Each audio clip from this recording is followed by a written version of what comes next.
வணக்கம். காதல் காமமாக மாறி, காமம் துரோகமாக மாறி, துரோகம் கொலையில் முடிந்த இந்த கதை த ரூஸ்டர்ஸ் கிரைம் டைம் சீரீஸில் மீண்டும் ஒருமுறை உங்களை நான் வரவேற்கிறேன். AI ஆர்டிபிஷியல் இன்டெலிஜென்ஸ் முறைப்படி இந்த டெக்னாலஜியை வைத்து கேரளா போலீஸ் 19 ஆண்டுகளுக்கு முன்பு நடந்த ட்ரிபிள் மர்டரை எப்படி சால்வ் செய்திருக்கிறார்கள், எப்படி இந்த மிஸ்ட்ரி எக்ஸ்போஸ் செய்யப்பட்டது, எப்படி இந்த 2 கொலைகாரர்களை கேரளா போலீஸ் AI வழியாக பிடித்திருக்கிறார்கள் என்கிற இந்த ஒட்டுமொத்த கதைக்கு நான் உங்களை கூட்டிச் செல்கிறேன்.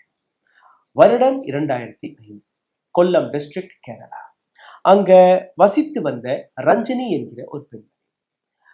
ரஞ்சனி எந்த கிராமத்தில் வசித்து வந்தாரோ அதே கிராமத்தில் இன்னொரு இளைஞர் டெபில் குமார் என்கிற இந்த நபர்.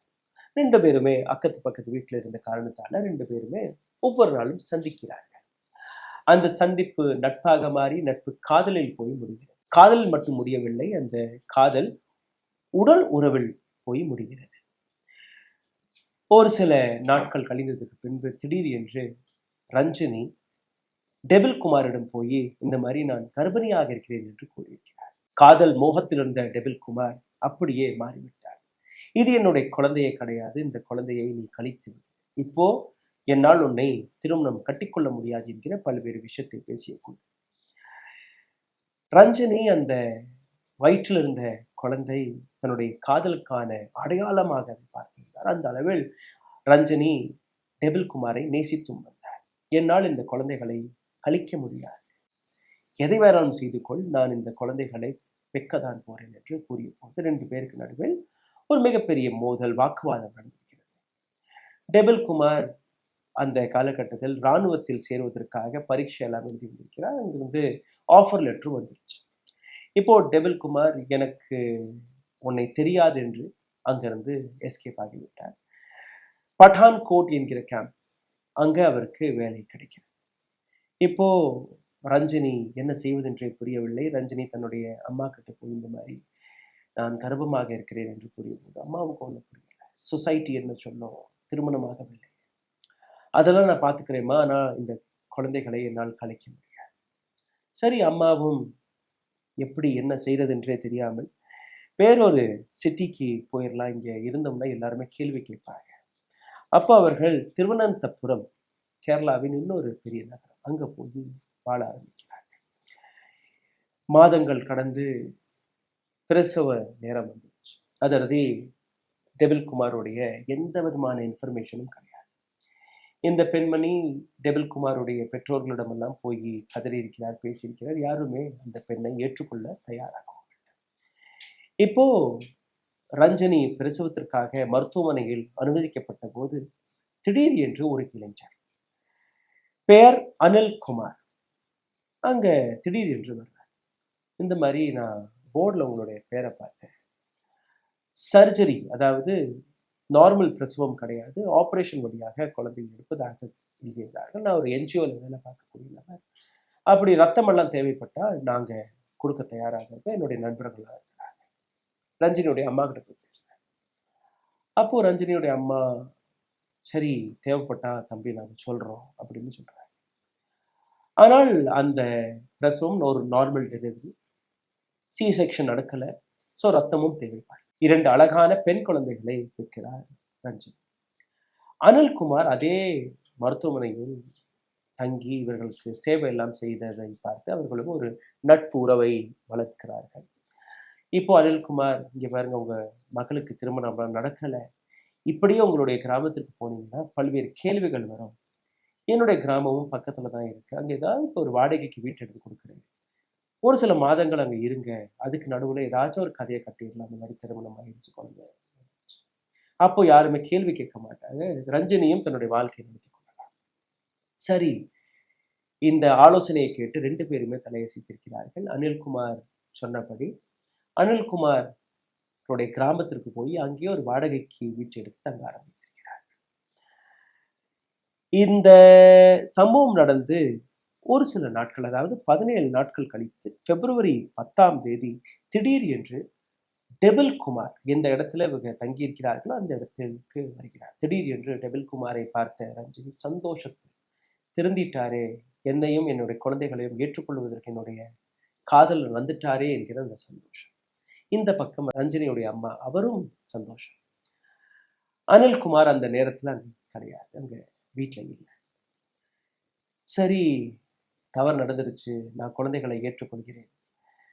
இப்ப என்ன பண்றது, ராணுவத்துல நான் இருக்கிறேன், அதனால இந்த பர்த் சர்டிபிகேட் எல்லாம் தேவைப்படும்.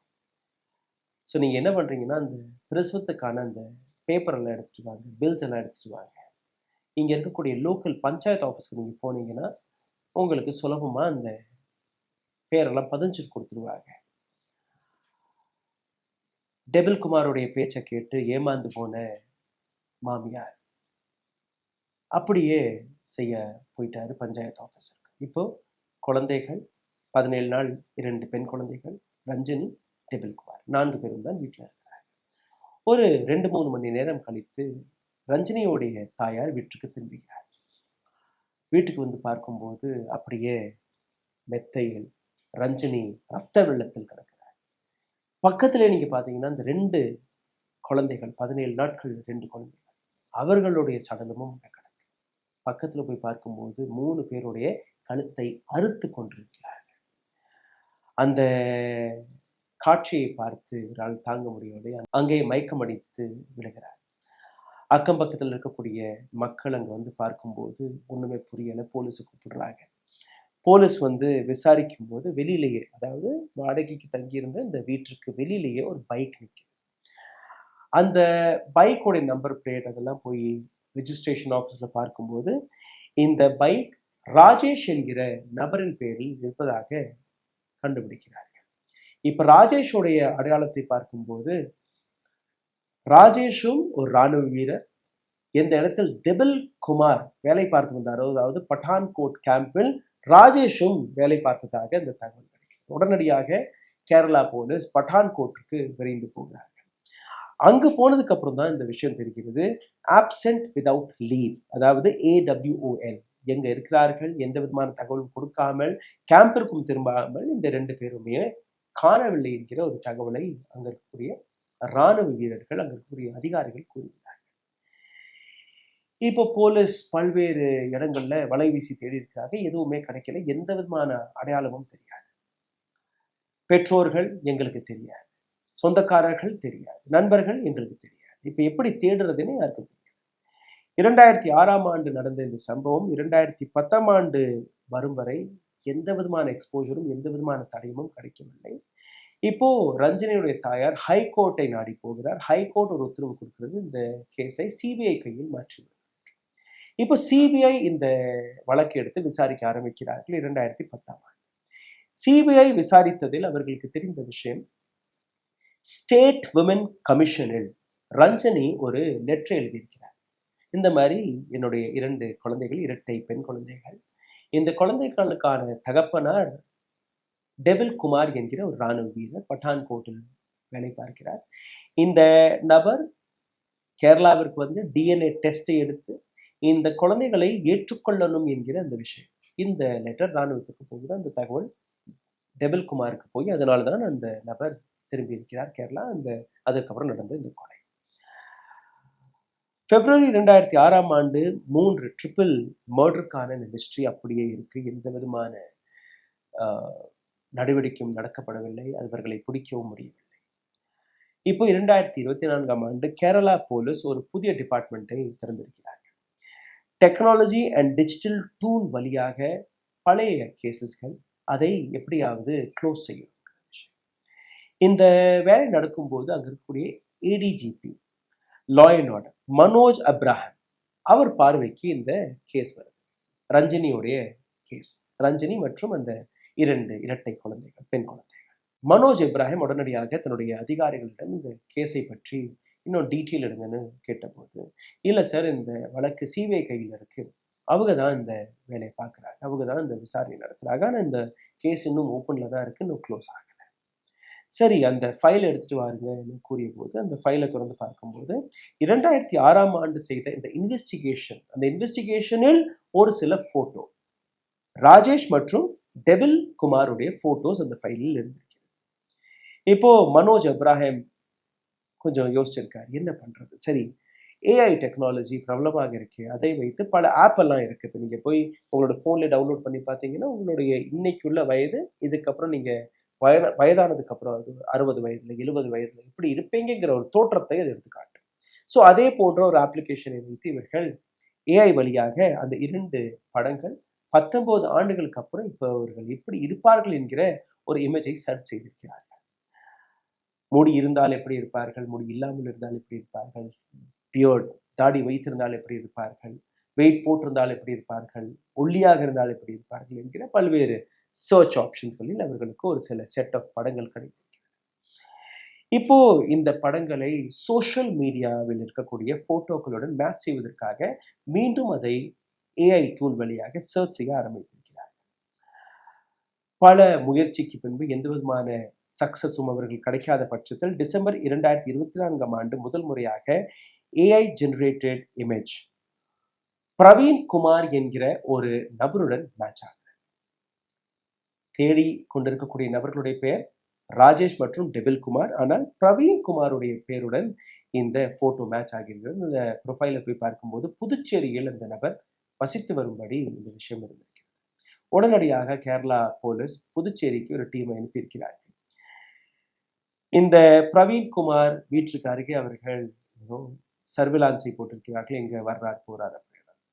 ஸோ அந்த நபர் தன்னுடைய வீட்டிலிருந்து வெளியில வரும்போதே முதல் முறையாக அந்த படத்தை பார்த்திருக்கிறார்கள். 19 ஆண்டுகளுக்கு முன்பு எடுக்கப்பட்ட அந்த படம், ஏஐ வழியாக வெளிவந்த அந்த படம், எதிரில் நிற்கிற அந்த நபர் 90% மேல ரொம்பவே க்ளோஸாக மேட்ச் ஆகியிருக்கிறார்.